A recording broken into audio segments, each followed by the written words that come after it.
Let her die. She's useless now, dead weight. The sooner we bury her, the better. Those were the words her husband whispered to his mistress, right beside her hospital bed, while she lay in a coma, fighting for a life they had already thrown away. For weeks they planned her funeral, the flowers, the speeches, even the dress she would be buried in. They laughed over it, they kissed over it, they even argued about who would inherit her things. She heard none of it, but the nurse did. Then one morning, everything changed. A flicker in her fingers, a whisper of breath, a quiet, terrified gasp from the nurse. "She's back!" And the moment those words left the nurse's mouth, he panicked out of fear of what she might remember. So he did the unthinkable, something darker than all his betrayals, something he thought no one would ever see. But fate has a way of exposing monsters at the exact moment they feel safest. This is the story of a woman who rose from the edge of death, only to discover that the real danger wasn't the coma, it was the man waiting beside her bed. Hello family, welcome back. Before we begin, I have a small but heartfelt request. Please, subscribe. Your support is what keeps these stories alive.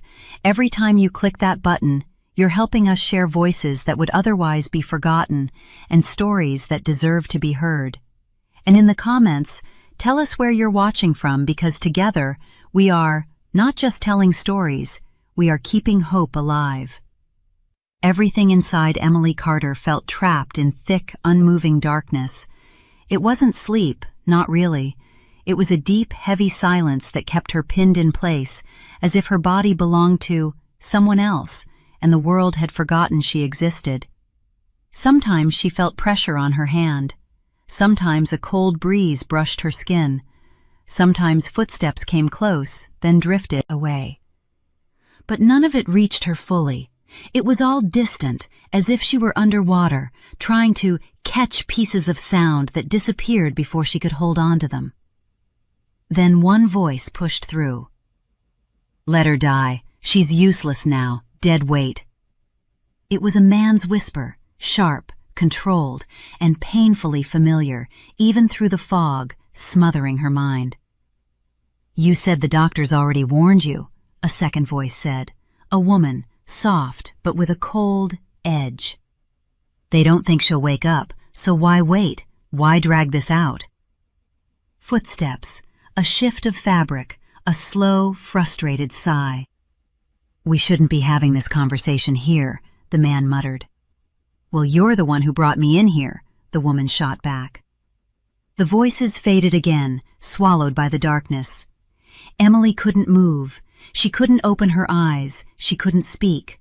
But something inside her, some tiny instinct, tightened with fear. The voices weren't strangers. She would know them anywhere. They belonged to her husband, Daniel, and Lauren, the woman she once called a friend. What Emily did not hear, but the nurse did, was the rest. Nurse Karen O'Neill had paused in the doorway, a medication chart in hand. She had been walking in for the routine vitals check when the words froze her mid-step. Her grip tightened around the chart until the plastic bent. She hadn't meant to listen, but the moment she heard, "Let her die," she stopped breathing. Karen had been a nurse for 12 years. She had heard family members give up on loved ones before, but she had never heard someone say it like a request, or worse, like a plan. She pressed herself back against the wall, hidden just out of sight. Daniel Carter stood by his wife's bedside, wearing the expression everyone in the hospital knew well by now. The devoted husband, the man who never missed a visiting hour, the husband who brought flowers every week and said, "She's the love of my life," to anyone within earshot. He had charmed the nurses, the doctors, even the families in the waiting room. But his voice, now, was nothing like the public Daniel. The private one was colder. Lauren stood beside him, arms crossed, wearing expensive perfume and a careful smile that didn't match her eyes. She wasn't supposed to be there. Karen knew she had signed in earlier as a family friend, but hospitals see enough drama to recognize when someone has no business being that close. Lauren stepped nearer to Emily's bed and looked down at her as if inspecting something that had gone out of style. "She hasn't moved in weeks," she said with a shrug. "They say sometimes the body just stays like this. Organs working, brain quiet. A vegetable. I'm just saying, why prolong the misery?" Karen felt her stomach twist. Daniel rubbed his jaw the way he always did when he was thinking through something unpleasant. "The insurance policy doesn't pay out unless she's declared brain dead or passes naturally. I can't rush anything." "So now you're patient?" Lauren laughed quietly. "You've been complaining non-stop about how her coma is holding everything up." "Lower your voice," Daniel hissed. But Karen heard it, every word. Emily, trapped in a body that refused to wake, didn't hear the rest. The darkness swallowed her, again. But Karen backed away slowly, heart pounding, unsure what to do. Reporting something like that could destroy her career if she was wrong. And Daniel Carter wasn't just respected. He had money, lawyers, and influence. The kind of man who always got what he wanted. The next morning, when visiting hours began, Daniel returned alone, carrying a cup of black coffee and wearing the same fragile smile he used for sympathy. The volunteers at the front desk adored him. "Such a dedicated husband," they'd whisper. He walked into Emily's room just as Carol, Emily's mother, placed a warm hand on her daughter's arm.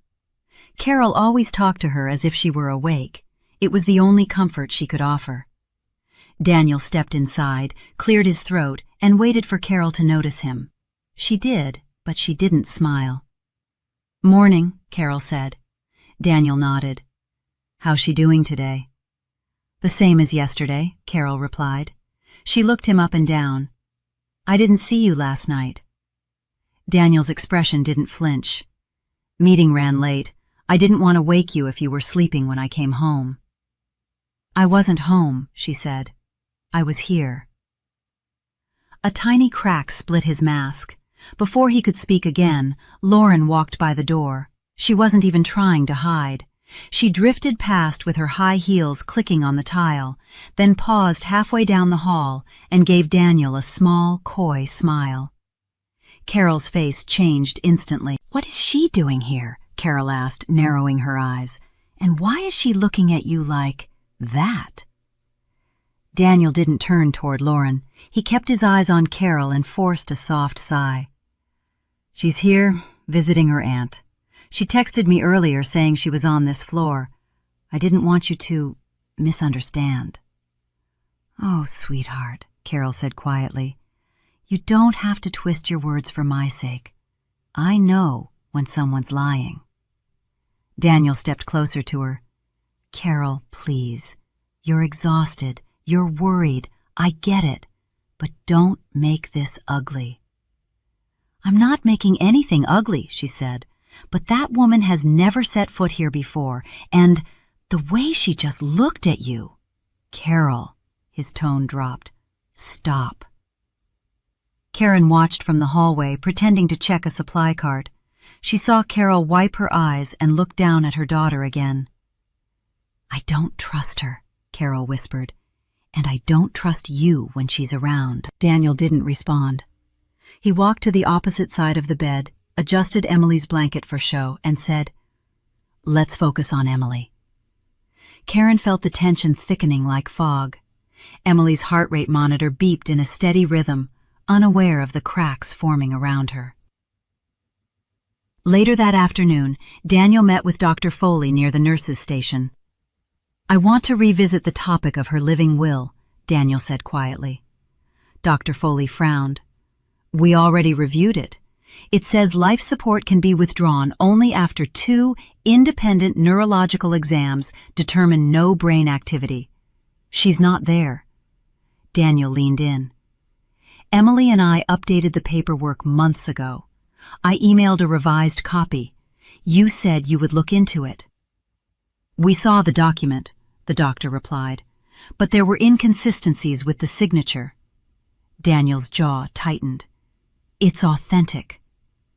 "We're not convinced." Daniel straightened his suit jacket, ready to argue, when Lauren approached again. She moved, with the confidence of someone who knew she had power over him. "Are we still on for dinner?" she asked lightly, ignoring the doctor. Daniel shot her a warning look. Dr. Foley raised an eyebrow. "Dinner?" Lauren realized the slip too late. She attempted a laugh, brushing it off. "Oh, I meant the charity fundraiser. Everyone from his firm is going. I'm helping plan the guest list." Karen knew a lie when she heard one, so did the doctor, but neither pushed further. When Lauren walked away, Daniel returned to the topic quickly. "My wife wouldn't want this. She wouldn't want to be kept alive with no hope." "That's not what her paperwork says," Dr. Foley answered. "If you're asking us to withdraw care against protocol, I won't sign off." Daniel's polite smile was strained. "Then find someone who will." Karen watched him storm off with a tightness in her chest. She had seen family members break under grief, but Daniel wasn't breaking. He was pressuring, manipulating, and pushing, like someone who wasn't grieving at all. In the days that followed, Karen noticed more signs. Daniel arrived with Lauren more often, though Lauren always stayed just outside the doorway now, pretending to keep her distance. If anyone passed by, she acted as if she barely knew him.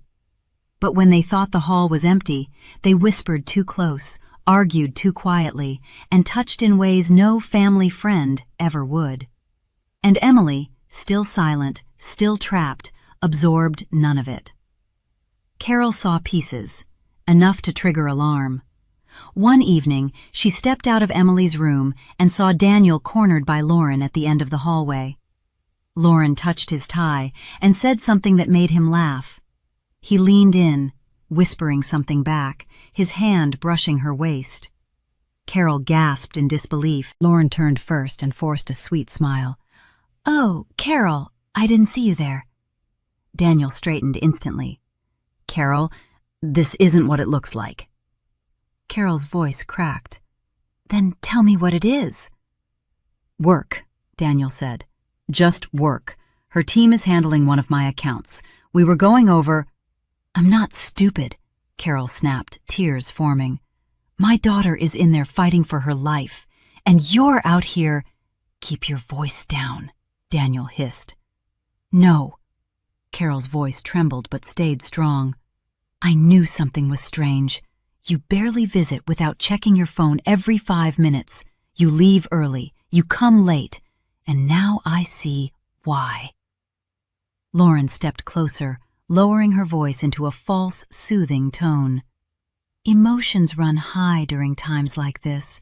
Let's not jump to conclusions." "Don't talk to me like I'm a child," Carol said sharply. Daniel grabbed Carol's elbow.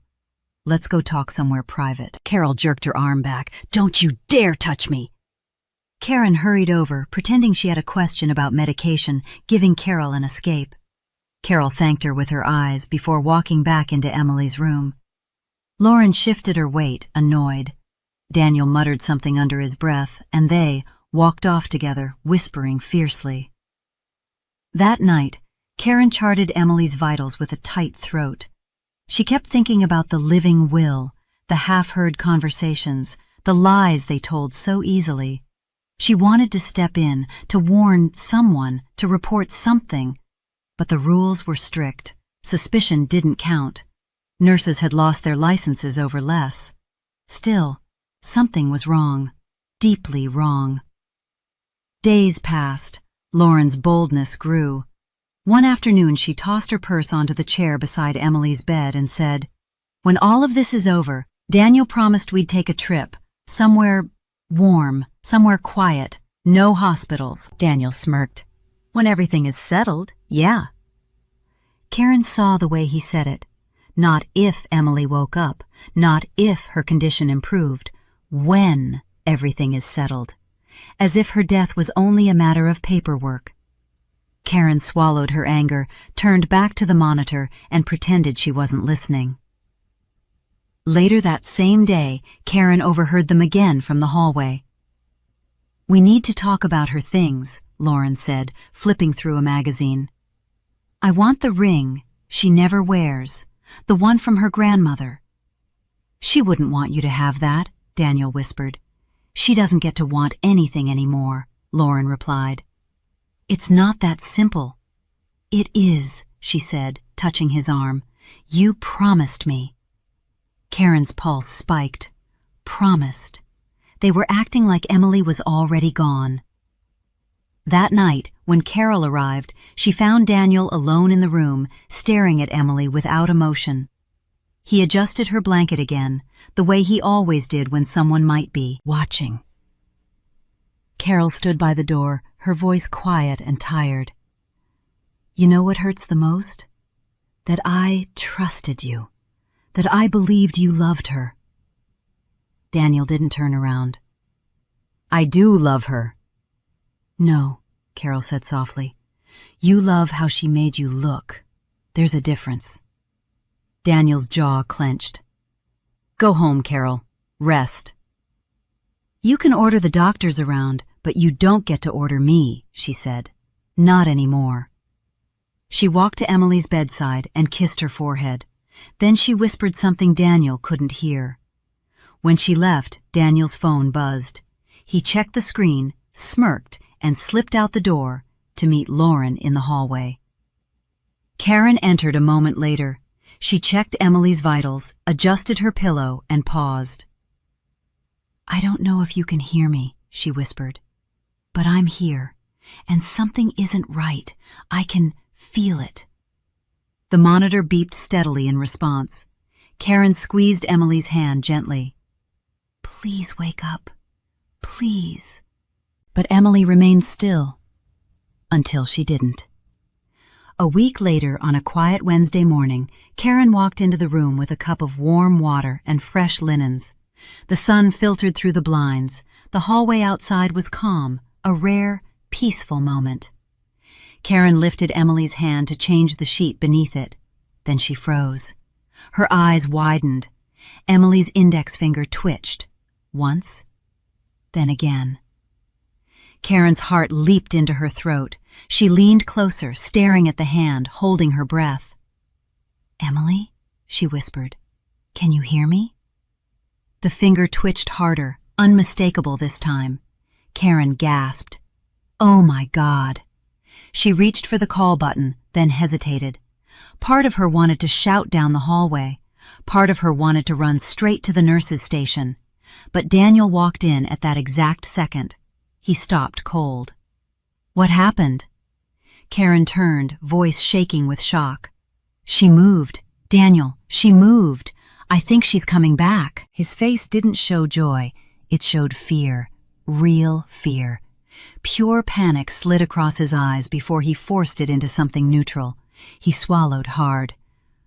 What exactly did she do? He asked. Her finger. It moved. Twice. I think she's waking up.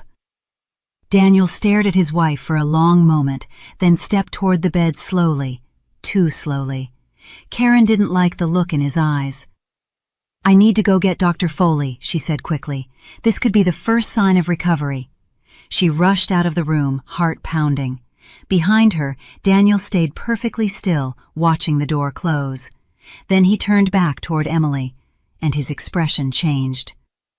Daniel stood beside the bed, hands pressed flat against the rails, staring at Emily's still face. The room felt smaller now, tighter, like the walls leaned in to listen. His breath came out uneven, not because he was scared for her, but because he was scared of what she might remember if she woke up fully. He dragged his hand across his mouth. No, he muttered. Not now. Not after everything. He paced to the foot of the bed, then to the window, unable to stop moving.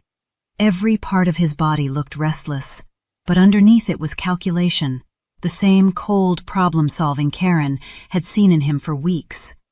He looked at Emily as if she held a secret that could destroy him. When he finally stopped pacing, he stepped close to her, leaning down so his lips were inches from her ear. If you wake up, he whispered, you will ruin everything. You can't do that to me. Emily heard none of it, but something deep inside her stirred again, a faint shift beneath the dark fog. Daniel straightened when footsteps echoed in the hall. Lauren appeared in the doorway, breathless. "I just heard. Karen said she moved? Is it true?" Daniel's jaw tightened. "Don't repeat that out loud."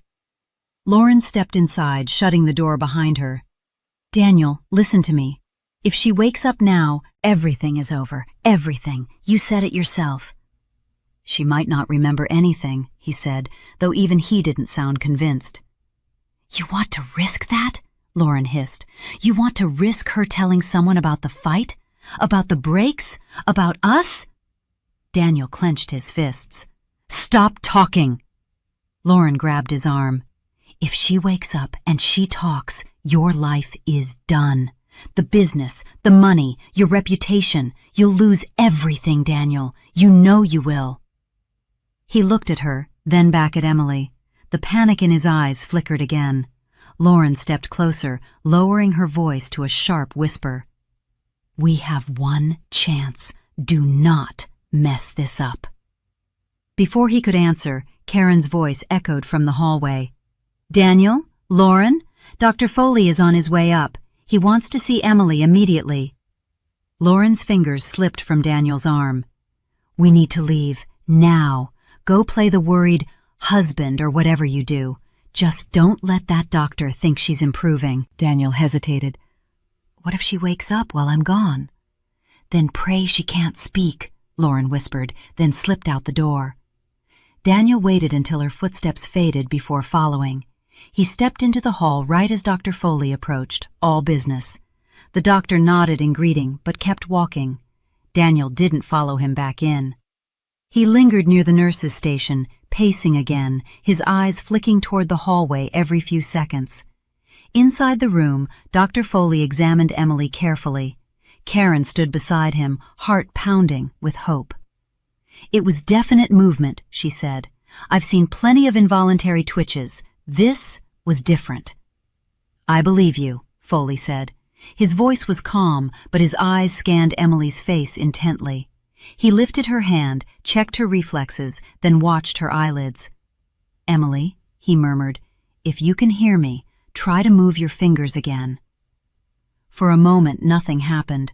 The monitor beeped steadily. Karen held her breath. Then Emily's index finger twitched again. Tiny, weak, but unmistakable. Karen gasped. "There it is!" Dr. Foley straightened. "We need to run new scans, increase neurological monitoring, and notify the family." He stopped when he saw Daniel standing in the doorway, face pale and unreadable. "You said she moved," Daniel said quietly. Foley nodded, unaware of the tension. "This could be the first sign of emerging from the coma. We're preparing new evaluations." Daniel stepped inside slowly. "That sounds promising." But Karen noticed the muscle in his jaw flex, a clear sign he was anything but relieved. Foley didn't. He began giving orders, speaking into his tablet, calling the neurologist on duty. Nurses arrived with equipment, updating monitors, adjusting tubes and IV lines. The room became busy, full of movement, full of hope. Daniel stayed in the corner, eyes glued to Emily, not blinking. When the exams were done, Foley turned to Karen. "Keep a close watch. If she shows any more signs of consciousness, page me immediately." "Yes, doctor." The staff left one by one.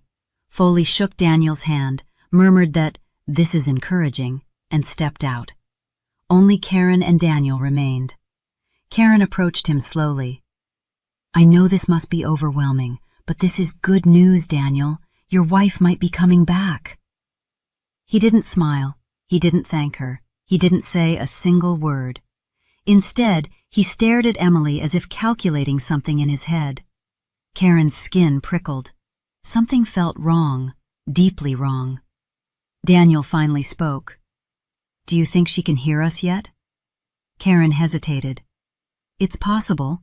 Coma patients sometimes hear voices before waking." Daniel nodded once, too controlled. "I see. And is she aware? Could she remember anything said around her?" Karen couldn't answer, but every instinct told her this conversation was dangerous. "I'm not." "Sure, Daniel, but just talk to her like you normally would." "Right," he said. Karen forced a small smile, though her stomach knotted. "I'll be right outside if you need anything." She stepped out of the room, leaving the door open behind her. Daniel didn't move. He waited until she was several steps away. Then the door creaked shut. Karen stopped in the hallway. She turned around, confused. She hadn't closed it. Daniel must have reached back and pushed it closed. A bad feeling settled over her, heavy and sharp, the kind she had learned not to ignore, especially around family members who acted too calm. She stepped closer to the door, hand lifting as if to open it. But just then another nurse called, her name from down the hall, pulling her away. She looked back at the door one more time. Something wasn't right.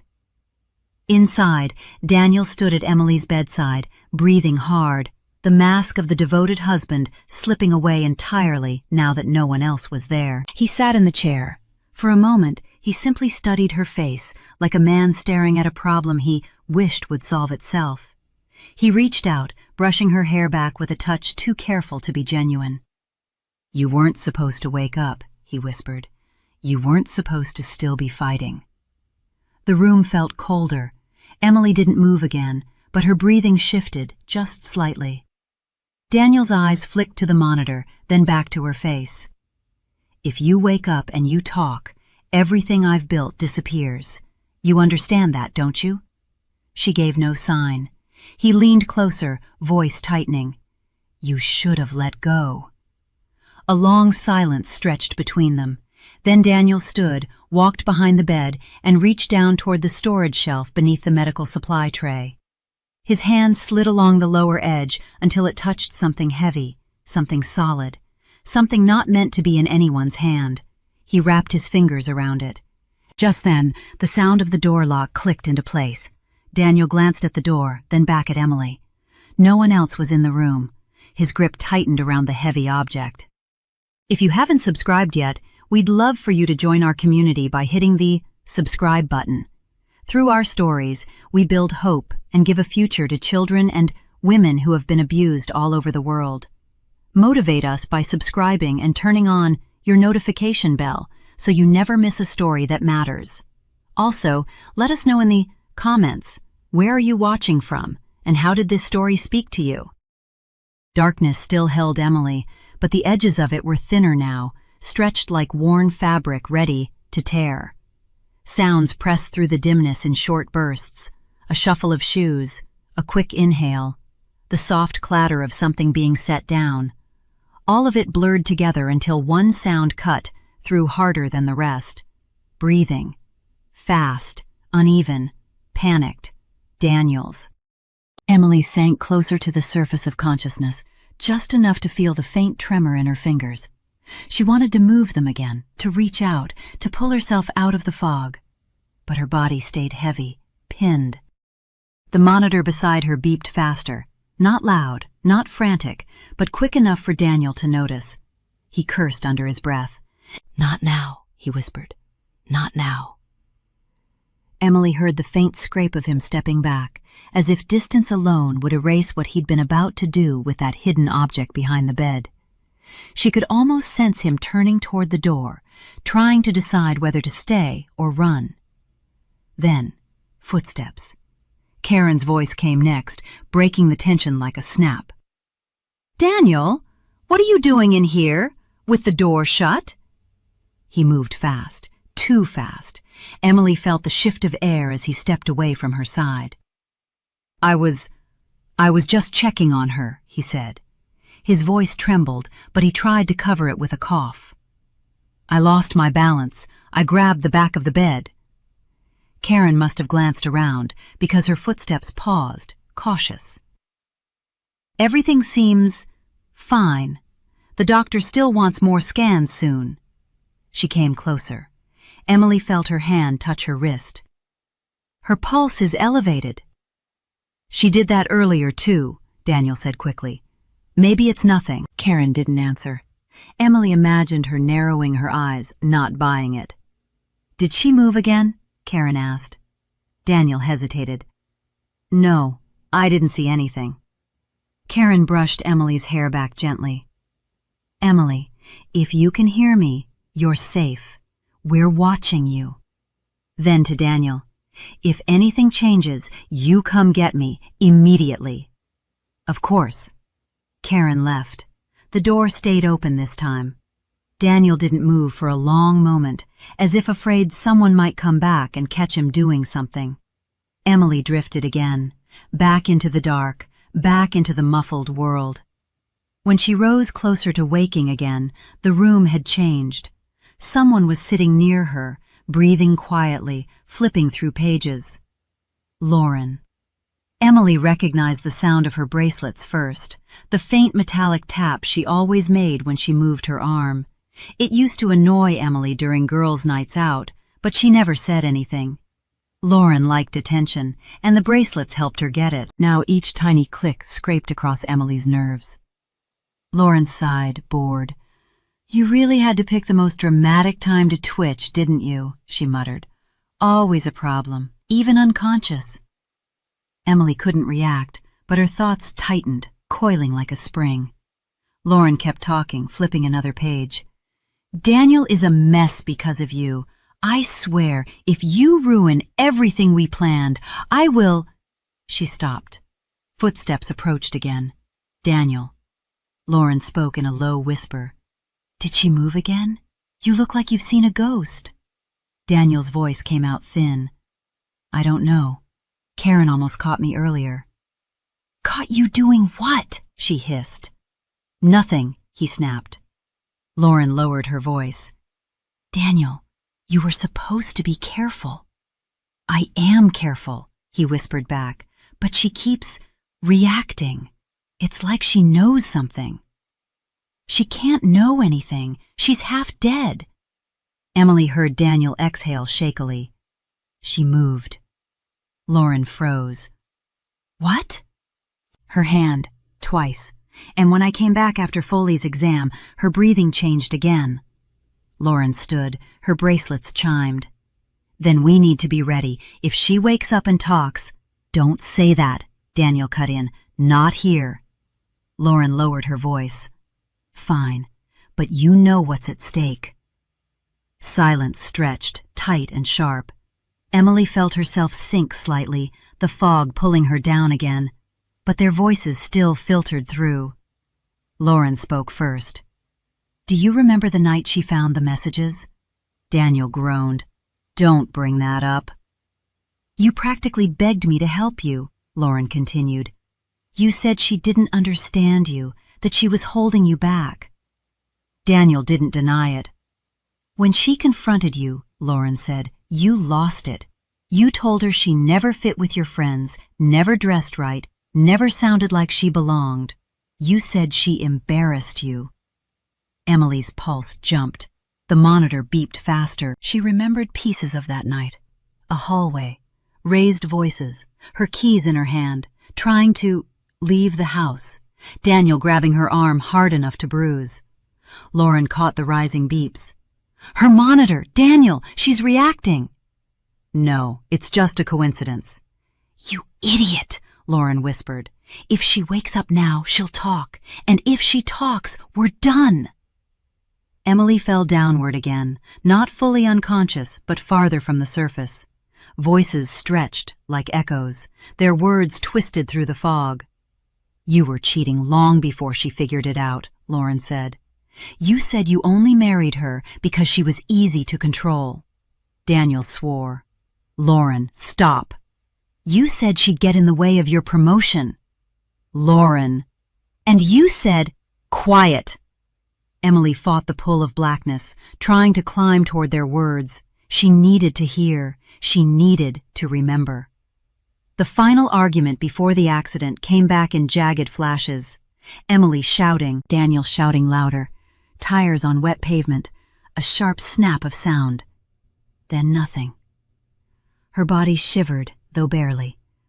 Lauren lowered her voice. Fine, but don't pretend you're innocent. You told me to help push her away from her friends. You made sure she stopped going to book club, stopped meeting up with that coworker she liked. You cut her off from everyone. Emily felt that like a knife. She remembered how lonely she'd become, how isolated, how confused. Every small shift now made sense. You're acting like I'm the villain here, Daniel whispered. You were part of all of this. Lauren scoffed. Please, you chose this life. You chased me, and now you want to blame me? Keep your voice down.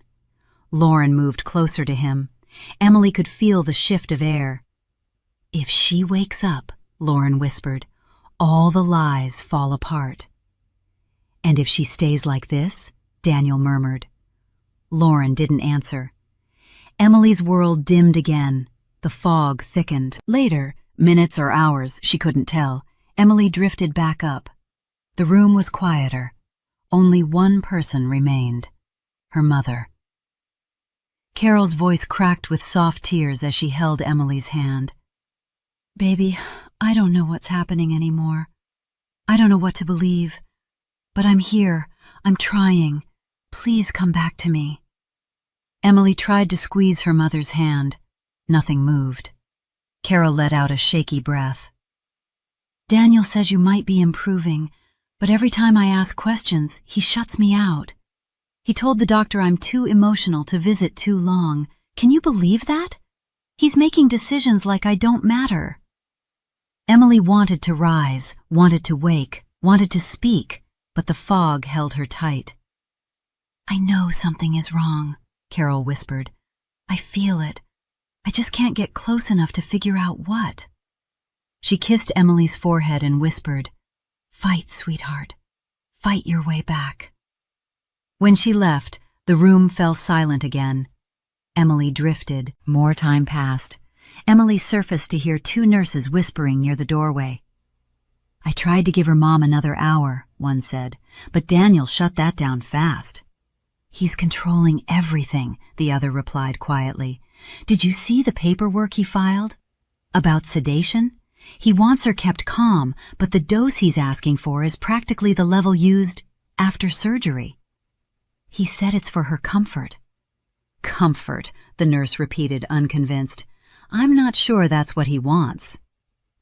Emily felt a weak spark of fear. She slipped again, floating in and out, trapped under layers of sleep she couldn't control. When she next surfaced, Daniel was alone with her again. She caught fragments of his voice. Just need more time. She can't wake up yet. I'll lose everything. Emily's pulse spiked again. He paused, listening to the monitor. You hear me, don't you? He whispered. Some part of you hears every word. She couldn't answer, but she knew he was right. A moment later, he left. The air shifted. The room went still. Emily hung somewhere between worlds now, more aware than before, but still unable to open her eyes or move her lips. The fear inside her was sharper, no longer distant. She knew she wasn't imagining the danger. She knew she wasn't misreading the tension in Daniel's voice. He didn't want her to wake up. And Lauren didn't want her alive at all. The fog thickened again, pulling her under just as another pair of footsteps entered the room. Karen whispered, Emily, you're fighting. I can feel it. Please keep going. Don't let them stop you. Emily sank into the dark again. The next time she rose to the surface, the world felt closer, clearer. Voices weren't distant anymore. They were right beside her. Lauren and Daniel again, arguing. You need to make a decision, Daniel. You can't stall anymore. I said I'm handling it. Well, you're not doing it fast enough. Lauren, if she wakes up, she'll talk, Lauren snapped. And guess what? You might convince the doctors you're a grieving husband, but you won't convince the police. Daniel's voice cracked. Keep your voice down. I'm serious. We're running out of time. Emily's breathing grew shallow. Their words weren't blurry now. They were clear, sharp, terrifying. She tried to move her hand. Nothing happened. She tried to open her eyes. They wouldn't budge. Her mind screamed against the silence. She clung to consciousness, desperate to hear every word. Lauren lowered her voice. "You said the accident would end things cleanly. You swore you fixed the brakes right. So if she wakes up and remembers anything—" Emily's heart hammered. The beeps came faster. Daniel cursed under his breath. "Stop talking. Someone will hear you." "Then do something," Lauren snapped. The monitor beeped again, louder this time. Emily's awareness flickered like a dying flame. She slipped back into the black, heart racing, knowing now, without doubt, that she had never been safe. Emily floated in the dark for a long time. It wasn't peaceful. It wasn't silent. It was crowded with half-memories, fragments of arguments, the echo of Lauren's voice saying, "You said the accident would end things cleanly," over and over like a broken record. The fog around her thinned again, the world sharpened. A cold rush of awareness moved through her body. Something inside her, some stubborn will, refused to sink again. She pushed upward. A faint sound reached her first. Soft footsteps, papers shuffling, a plastic cup being set down. She tried to move her hand. This time, her fingers twitched more clearly. A slow, deliberate movement. Then, a tiny gasp came from someone nearby. "Oh my God," Karen whispered. "Emily? Emily, are you waking up?" Emily wanted to answer. She strained, pushing against her heavy eyelids. They didn't open, but they trembled. She heard the shift in Karen's breath. "That's it. Come back. Come on, sweetheart. Follow my voice." Emily tried. A wave of exhaustion pulled at her, but she fought it harder than before. She felt the faint sensation of her lips trying to part, her throat tightening as she attempted to make a sound. Nothing came out. Still, Karen squeezed her hand gently. "I knew you were in there. I knew it." The door creaked open behind her. Karen turned sharply. Dr. Foley walked in, glancing between the monitor and Emily's face. "Vitals are improving," he murmured. "Reflexes increasing. This is it, Karen. She's emerging." Karen looked proud, a little relieved, and quietly terrified for reasons she hadn't dared to say out loud. "I'll order another neurological evaluation," Foley said, "and reduce the sedation." Emily felt something change inside her brain, like a thick blanket being lifted. Light seeped through the cracks of darkness. She clung to it. "Keep stimulating," Foley instructed. "Talk to her. She's fighting." Karen nodded. "Emily, do you hear that? You're doing it. You're waking up." When they left the room, Emily drifted again, but not fully. This time she hovered near the surface, close enough to hear footsteps outside, hurried voices, phones ringing, someone paging Dr. Foley overhead. Then she heard Daniel. His voice was tight. "Why wasn't I called first?" "Daniel," Foley said patiently, "your wife is slowly regaining consciousness. This is good news." "Good news?" Daniel repeated hollowly. "You're sure?" "Positive signs are always good." "Right, of course." His tone lacked emotion. It was flat, controlled, thinking too hard. Emily recognized that tone, the tone he used when he was planning something. He and the doctor walked away, their voices fading. Lauren's sharper whisper wasn't far behind. "What if she wakes up completely?" she hissed. Daniel didn't answer. Karen returned soon after, humming quietly as she checked vitals. Emily focused on the sound, used it like a rope to pull herself upward. Her eyelids felt lighter, her throat felt dry but responsive. She tried again to move her lips. They parted a fraction. Karen gasped. "There you go. That's it. Come on." Emily strained, giving everything she had. She tried again, harder. Her eyelids lifted, just a sliver. Karen clapped a hand over her mouth. "Oh my God, Emily, you opened your eyes." They closed again instantly, the light too sharp, the effort too much. But the movement was real. "You're coming back," Karen whispered, close to tears. "I'm right here." For the first time, Emily felt hopeful. Weak, fragile, still trapped, but hopeful. Hours passed. People came and went. Nurses checked her. Foley asked questions she couldn't answer yet. Carol cried over her hand, praying out loud and thanking God that her daughter was fighting. Emily's eyes fluttered again. This time, she kept them open longer. The world was blurry but real. Cold hospital lights above her, shadows of machines, the outline of Karen near her with wide, hopeful eyes. "Hey there," Karen whispered. "Take your time. You're safe." The words soothed her. Emily blinked slowly, trying to ground herself. Sounds were sharper now, her breathing steadier, her awareness fuller. She couldn't move much, couldn't speak, but she could see, she could hear, she could think, and she remembered. Daniel cheating, Lauren laughing, the insults, the lies, the breaks, the crash, the funeral planning, the whisper, "Let her die." Everything rose inside her like fire. When Karen saw her trembling, she touched her arm delicately. "Don't push yourself, not yet. You're still too weak." Emily wanted to warn her, wanted to tell her Daniel wasn't who he pretended to be, but she could only stare helplessly. "I'll get the doctor," Karen said. "Just rest a minute." She slipped out quickly. Emily lay there alone, breathing shallowly, forcing her tired eyes to stay open. Her body felt like wet cement, heavy and uncooperative, but her mind was racing. She needed to protect herself. She needed to remember everything. She needed to stay awake. She had just enough strength now to stay conscious, but not enough to defend herself. That terrified her more than the darkness ever had. Seconds later, she heard footsteps, heavy ones, slow ones. Daniel. Emily's pulse spiked. He stepped inside the room, holding a folder. She saw the papers inside, dozens of them, thick, official-looking. His eyes went straight to her face.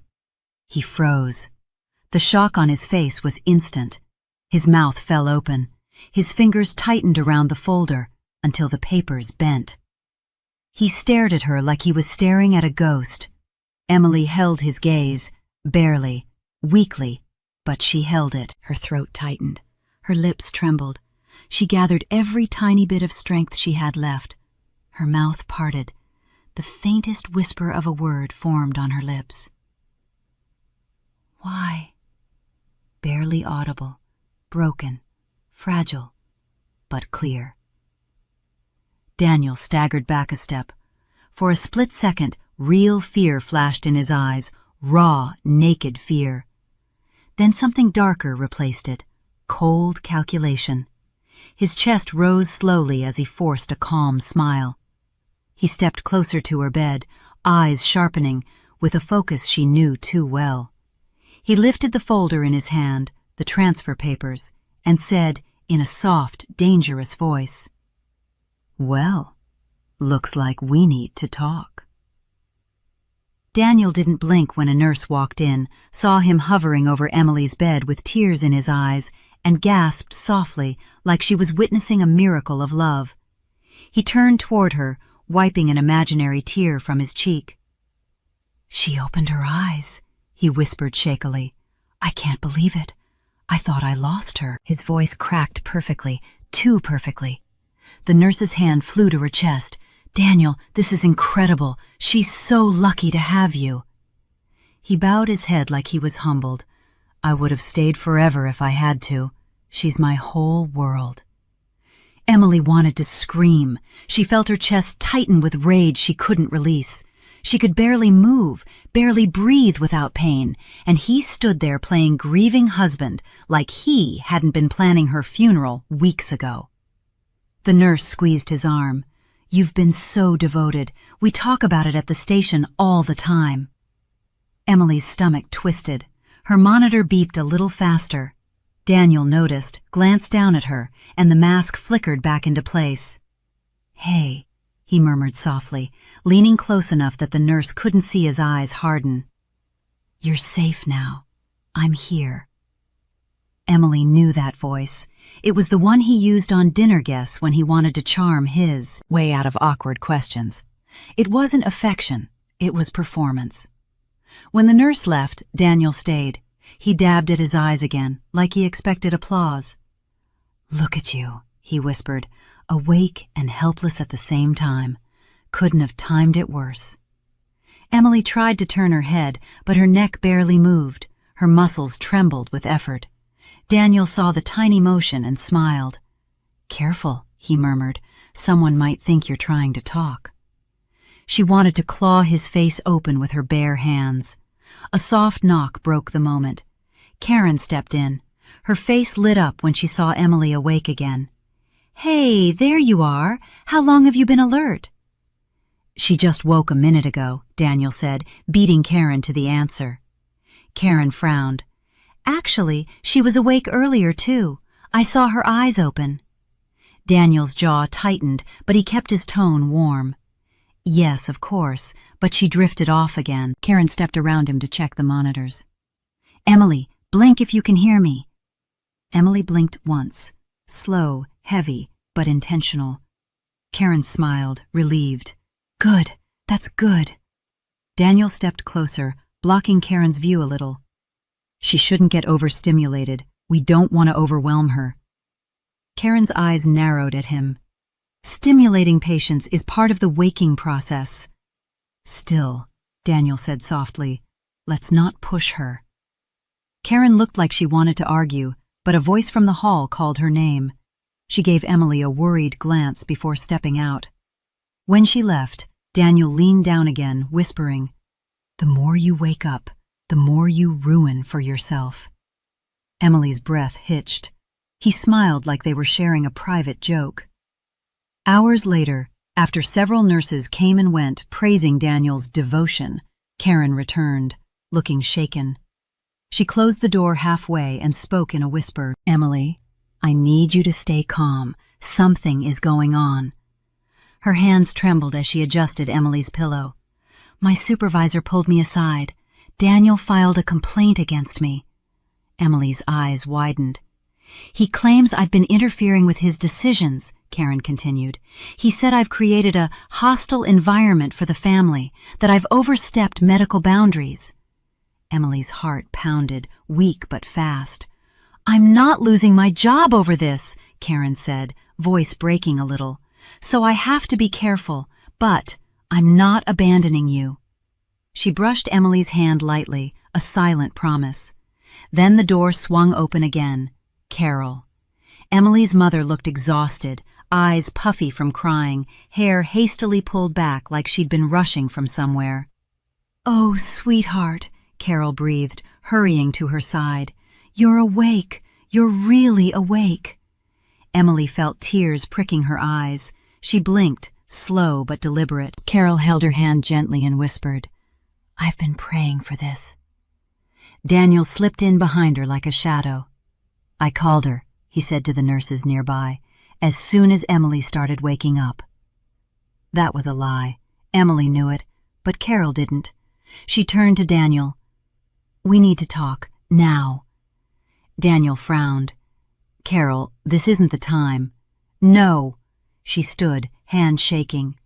"You've been controlling everything, hiding things. I'm done staying quiet." Daniel's eyes chilled. "If you have something to say, say it." Carol reached into her bag and pulled out papers, printed emails. "I got these today, from your lawyer. Emails from Emily saying she wanted to divorce you, that she was unhappy, that she didn't trust me anymore, that she didn't want me involved in her life." Emily's heart slammed painfully. "What emails?" Carol's voice cracked. "Tell me these aren't real, please." Daniel let out a soft, sad sigh and rubbed his temples. "Carol, I didn't want you to find out this way." Emily wanted to scream. She blinked 3 rapid times, trying to signal her mother that it was a lie, but Carol wasn't looking at her. "She was talking to a divorce attorney," Daniel said softly. "She said she didn't want to hurt you, so she planned to distance herself. She felt ashamed of how dependent you were on her. Carol gasped. She looked shattered. Emily blinked frantically, slow, fast, anything. Daniel placed a comforting hand on Carol's shoulder. I didn't want to bring this up now, but you need to understand. She wasn't the person you remember. Carol backed away from him. I don't know what to believe. Daniel gently guided her toward the door. Go home, Carol. Rest. When you're calmer, we can talk. No, Carol whispered, shaking her head, tears spilling. No, no, no! Please, Daniel said, voice soft and saintly for the watching staff. Let me take care of her. Carol stumbled out, crying, her hand pressed to her mouth. Emily's heart broke. Daniel turned back toward her. You're welcome, he whispered. The next morning, after a restless night of drifting in and out of awareness, Emily sensed someone entering with slow, confident steps. Lauren.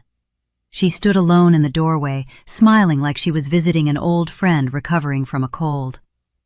Look at you, Lauren cooed, awake and still pathetic. Emily's pulse raced. Lauren slipped inside, closing the door gently behind her. Don't worry, Daniel's handling everything. He always does. She strolled to the bedside, examining her nails.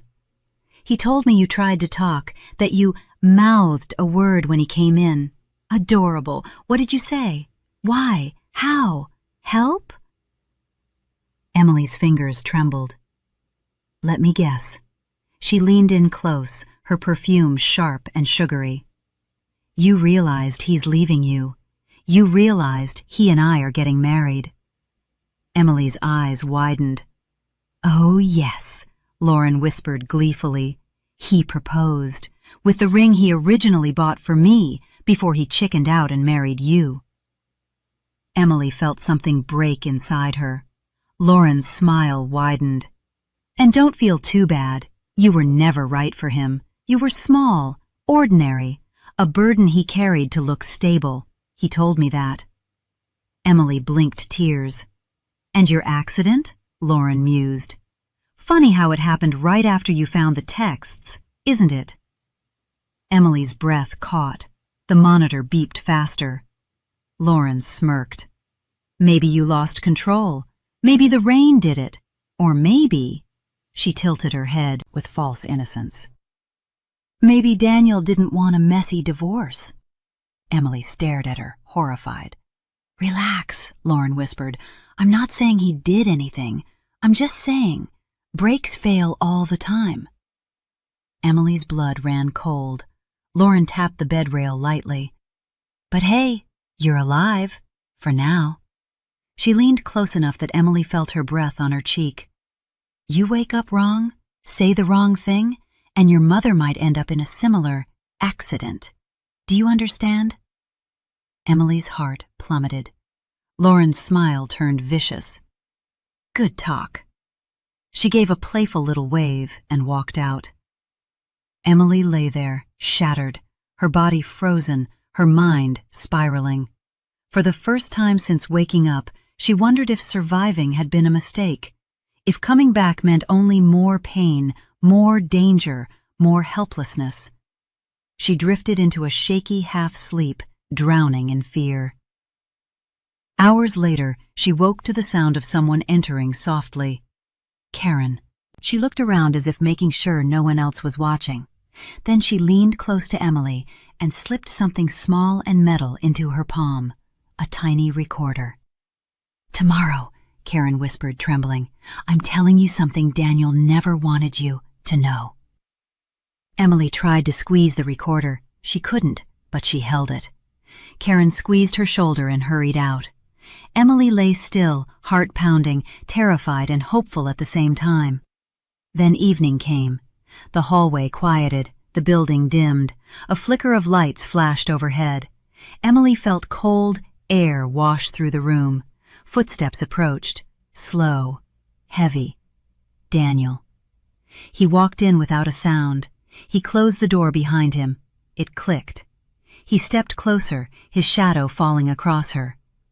"We should have buried you when we had the chance," he whispered. He reached for her IV line. The room felt too small for both of them, too dark, too quiet. Even the monitor seemed to sense danger, its beeps stretching thin between each second. Emily tried to control her breathing, but fear tightened around her chest until every inhale felt like a fight. Daniel stepped closer, the soles of his shoes whispering across the tile. He stared down at her, like she wasn't a person at all, but a problem he'd been trying to solve for months. "Well," he murmured softly, "you certainly complicated things." Emily's pulse spiked. The monitor beeped faster. Daniel glanced at it and smile twitched, almost amused. "Relax," he whispered, brushing 2 fingers across the IV tubing. "If you panic, someone might walk in, and we don't want that." Emily's breath trembled through her nose. She forced her body to stay still, though her mind raced wildly. He leaned closer, voice low and detached. "Do you know how much easier my life would have been if you stayed asleep? Everyone believed I was devoted, loyal, a perfect husband. They were eating it up." A small laugh escaped him. "And then you woke up." Her eyes burned. She wanted to scream, to fight, anything, but her body refused to obey. Daniel circled to the other side of the bed, pressing a hand against the mattress as he leaned in. "You know what's funny? They're still praising me, even now, even when you're awake." His voice softened, almost fond. "They call me a saint." Emily shut her eyes tightly for a moment, then forced them open again. She couldn't lose sight of him, not now. "But you're becoming a liability," he whispered. Emily felt the cold realization settle in her bones. He wasn't panicking. He wasn't desperate. He was calm, too calm. He had thought about this, planned it. Daniel stepped back and sighed. "You weren't supposed to wake up. You weren't supposed to drag this out." He looked toward the door, listening for footsteps. Nothing. He continued, voice light as if discussing something trivial. "I'm transferring you in the morning. Facility out of town, quiet place, very private. They'll keep you heavily sedated." His eyes hardened. "No more surprises." The room tilted. Emily's sight wavered. She tried again to move her hand. It barely twitched. Daniel noticed. "Oh, look at that," he said softly, trying so hard. He approached her again, standing directly beside the IV pole. He touched the bag gently, as if admiring it. "You know, sedatives are tricky things. Too little, and you wake up. Too much," he shrugged. "Accidents happen." Emily felt panic bloom in her chest. Her throat tightened painfully. He leaned down, his face inches from hers. "I warned you. If you tried to ruin everything, I'd fix it." Her mind raced through every horrible thing she had learned in the last few days. Lauren's taunts, the forged emails, the drained accounts, his new proposal, the implication about the breaks. Every piece snapped together now, forming one clear truth. Daniel didn't see her as a threat. He saw her as unfinished business. Emily's eyes filled with tears she couldn't wipe away. Her breath came out short and shaky. She didn't know if anyone would walk in. She didn't know if Karen was still on shift. She didn't know if her mother would come back tonight. She didn't know if she would survive these next minutes. Daniel reached out and ran a thumb gently across her cheek, the gesture so tender it made her stomach turn. "I told everyone I missed you," he whispered. "Funny, right?" His hand dropped to the IV line. Emily's heart pounded so hard the monitor shrieked in alarm. Daniel didn't flinch. He slowly lifted the tubing between his fingertips. Something shifted outside the room, a faint sound like distant footsteps, but they didn't stop at her door. They faded down the hallway. Daniel exhaled in relief. "Good," he murmured. "I'd hate for anyone to interrupt us." Her lungs tightened. She gathered every ounce of strength left in her body and tried to move her arm. It jerked weakly, just enough to twitch the blanket. Daniel saw it. He smiled. "Still fighting," he whispered, "just like before the accident." Her pulse skyrocketed. Her mind flashed with memory. Rain, headlights, brakes not catching, Daniel shouting behind her earlier that night, her screaming his name right before the world spun. The truth washed over her in a violent wave. He knew she remembered pieces. He feared she would remember more. He reached toward the IV connector, fingers brushing the latch. Emily's breath came out in a choked sound, her first real vocal noise since waking, a tiny, strained whimper. Daniel froze. Then he leaned close, so close she could smell his cologne. "We should have buried you when we had the chance." His hand tightened on the IV line, his fingers curled around the release latch, and he began to pull. Daniel's fingers tightened around the IV latch, and Emily felt the cold slide of fear shoot through her body. She tried to scream, but the sound stuck in her throat. Her chest heaved, her eyes watered. The monitor blared its alarm in a frantic, high-pitched rhythm, but Daniel didn't back away. "This is for both of us," he whispered. "You'll stop suffering, and I'll get my life back." Then something shifted, a tiny bump under the blanket. Emily barely felt it happen. Her hand twitched, nudging the small metal recorder Karen had slipped into her palm. It rolled, barely an inch, and hit the bed rail. It beeped, a soft, unmistakable chirp. Daniel froze. The blood drained from his face as he stared at the blanket, at the tiny glint of silver that peeked out from underneath the fabric. He dropped the IV tubing, snatching the recorder with shaking hands. "What is this?" he whispered, voice trembling with rage. "Where did you get this?" He pressed buttons, rewinding. A distorted sound crackled out, his own voice. "We should have buried you when we had the chance." Another tap, Lauren's voice. "Maybe Daniel didn't want a messy divorce." Another, Daniel again. "She's a liability." His fingers spasmed around the device. "You recorded me?" he whispered at Emily, eyes darkening with disbelief. "You, little..." He lifted the recorder as if to smash it. The door burst open. "Daniel, step away from her!" Karen shouted, charging in with 2 security officers behind her. Daniel spun around, startled, the recorder still in hand. "This isn't what it looks like!" But everything was crumbling fast. Karen pointed at the IV line still dangling from his fingers.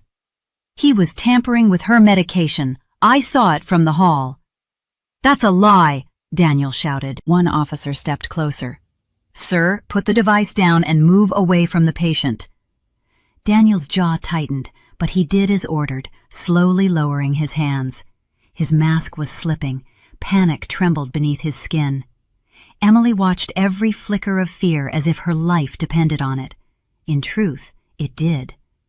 Karen rushed to Emily's side, squeezing her shoulder gently. "It's over. You're safe now." But her voice wavered, not from fear, but from the weight of what she was about to do. She straightened and faced the officers. "There's something you need to hear," she said. "Something the hospital already recorded." Daniel's head whipped toward her. "What are you talking about?" Karen didn't look at him. She looked at Emily. "You weren't as unconscious as he thought." Daniel blinked, confused. "What?" "Emily was semi-conscious at times during her coma," Karen said firmly. She spoke fragmented words. And because of hospital policy, the entire room was under continuous audio monitoring, while she was classified as a high-risk patient. Daniel stepped back. No, that's not possible." Karen nodded slowly. "Every word you and Lauren said in this room was recorded. The funeral planning, the inheritance talk, the conversations about her accident. All of it." Daniel's mind worked frantically as he shook his head. "This is ridiculous. You're making things up. There's no way." But Karen stayed steady. Legal will release the files in the morning. They already heard enough to suspend all decisions you tried to make for her. Daniel's face crumpled into something ugly. You're lying. You're all lying. Security moved in closer. Sir, you need to come with us. Daniel lunged toward the bed as if he could somehow reclaim control, but the officers grabbed his arms. He struggled, shouting, Emily, stop this! You're confused! You're not thinking clearly! Emily blinked once, slow and deliberate. Karen whispered, She knows exactly what she's doing. They dragged Daniel out of the room, still shouting, still denying, still trying to salvage the life he had spent years building out of lies. The moment the door shut, Emily sagged back into her pillow, exhausted. Her eyes burned with tears. Her breathing trembled. She was safe, for now, but her body shook from the adrenaline coursing through her. Karen leaned down, brushing Emily's hair away from her forehead. I'm so sorry. I should have acted sooner. I should have trusted my instincts from the first day. She swallowed hard. But I'm here now, and we're going to fix this. Emily blinked gratefully. The next hours blurred into motion. 2 nurses transferred her to a secure wing on the other side of the hospital, a place Daniel couldn't access. They adjusted her monitors, checked her IV lines, increased surveillance. Karen stayed close, hovering protectively, refusing to leave until she was sure Emily was stable. Emily drifted in and out, no longer from sedation, but from sheer emotional exhaustion. She felt safer in this new room. The air even felt different, lighter, cleaner. But every time she closed her eyes, she saw Daniel's face twisting into fury as he grabbed the recorder. When morning light filtered through the blinds, a familiar voice rushed through the doorway. Carol. She ran to Emily's side, tears streaming as she cupped her daughter's face. Baby, oh baby, I'm so sorry. I'm so sorry. Emily blinked slowly, trying to reassure her. Carol was shaking. Karen called me this morning. She told me everything. Those emails, Daniel forged them. He lied to me. He lied about you. He lied about everything. Emily blinked again, her eyes softening. Carol took a deep breath, steadying herself.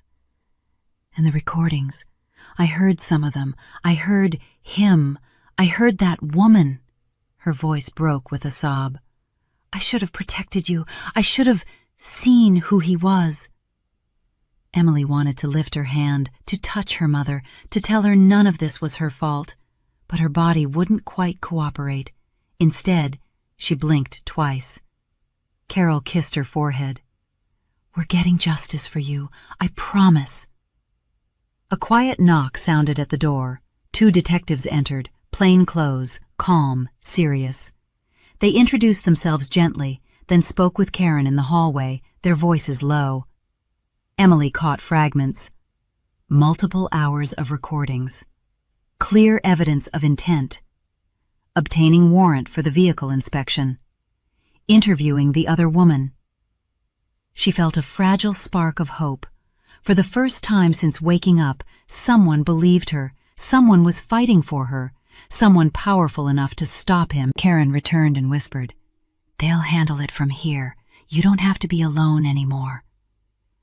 Later that afternoon, the police made their move quietly. They didn't announce it. They didn't want Daniel to know. They wanted him off balance, trapped, exposed. Emily lay in bed, listening to her monitor's steady rhythm, waiting, praying the next update would be the one she needed.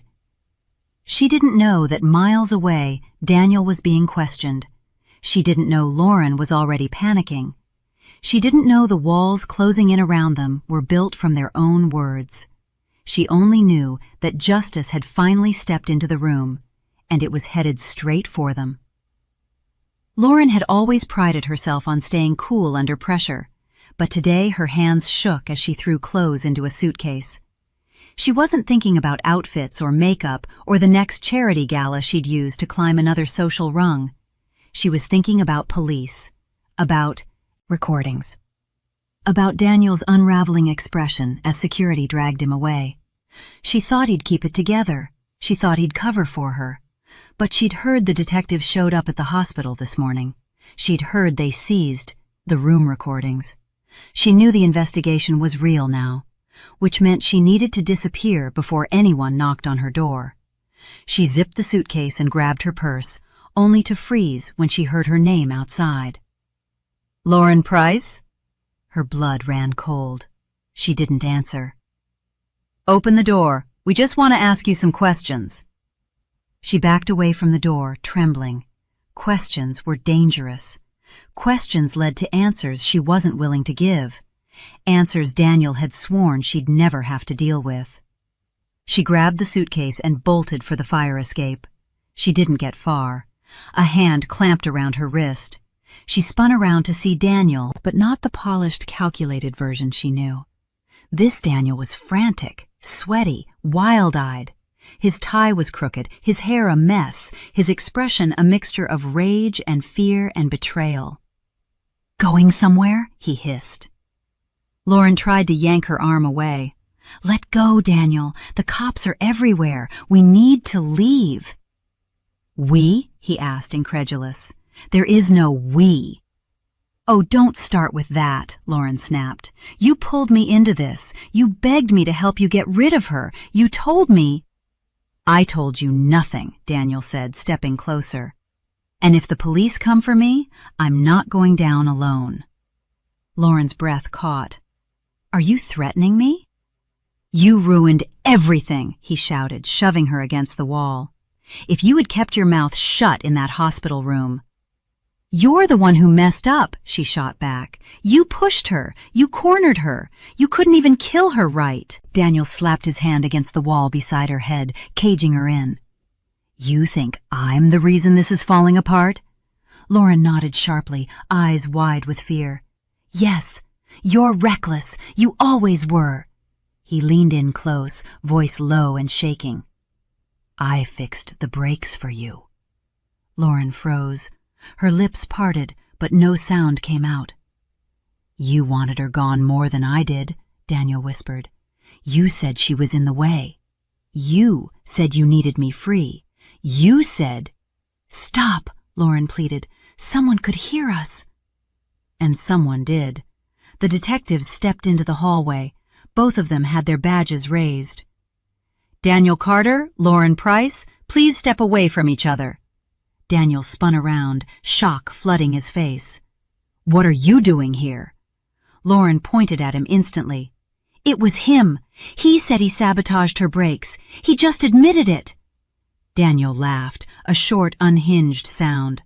"Oh, please. She's lying. She's trying to save herself." One detective reached for his cuffs. "Funny thing," he said. "We just heard your entire conversation."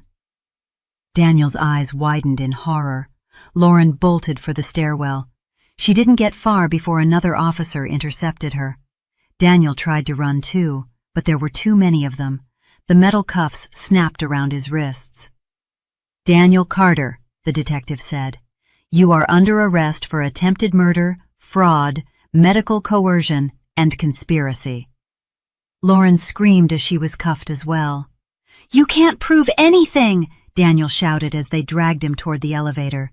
"You hear me? You can't prove anything! She can't even talk!" But his voice cracked under the weight of his own panic. The detectives didn't answer. The elevator doors closed.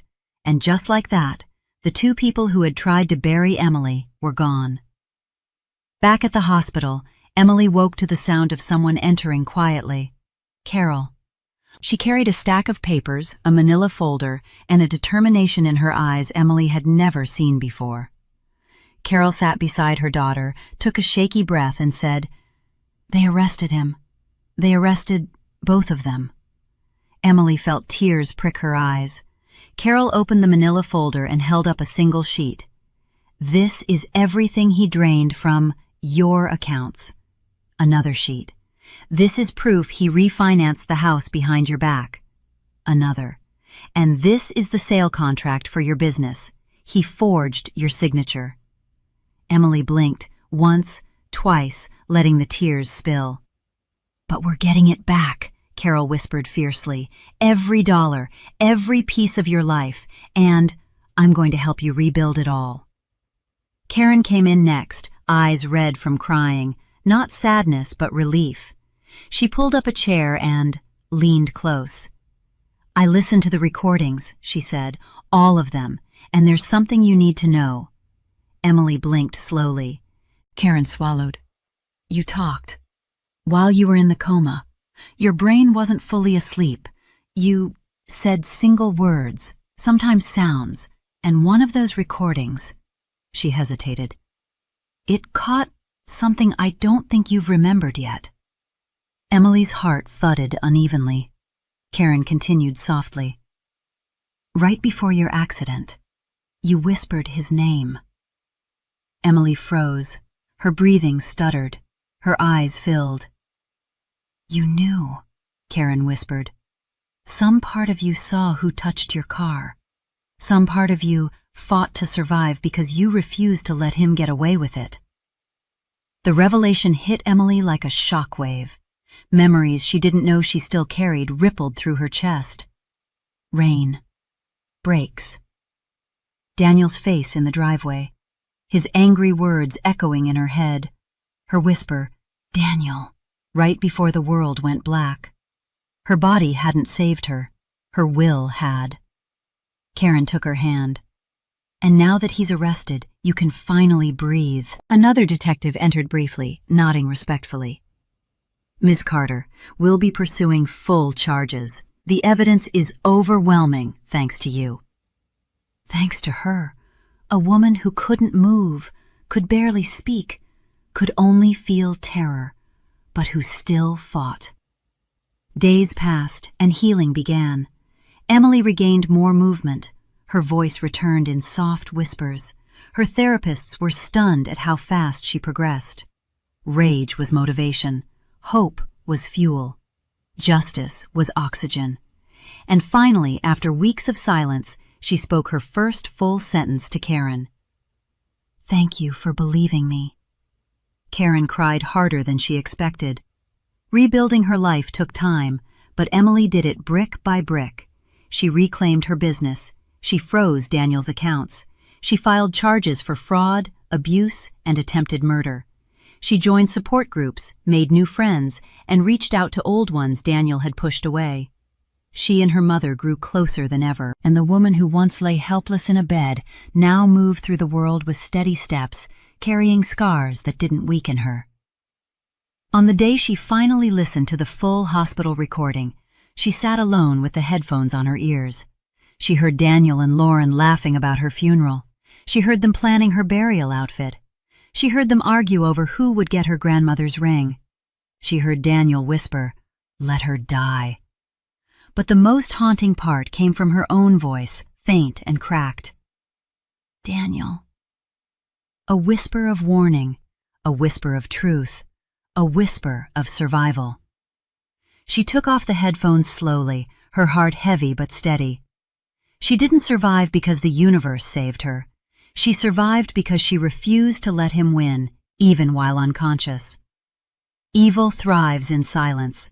Love is proven in action, not flattering lies. And sometimes, the person who wants you dead is the one pretending to keep you alive. Emily walked out of that dark chapter with clarity she never had before, and she vowed never to be silent again.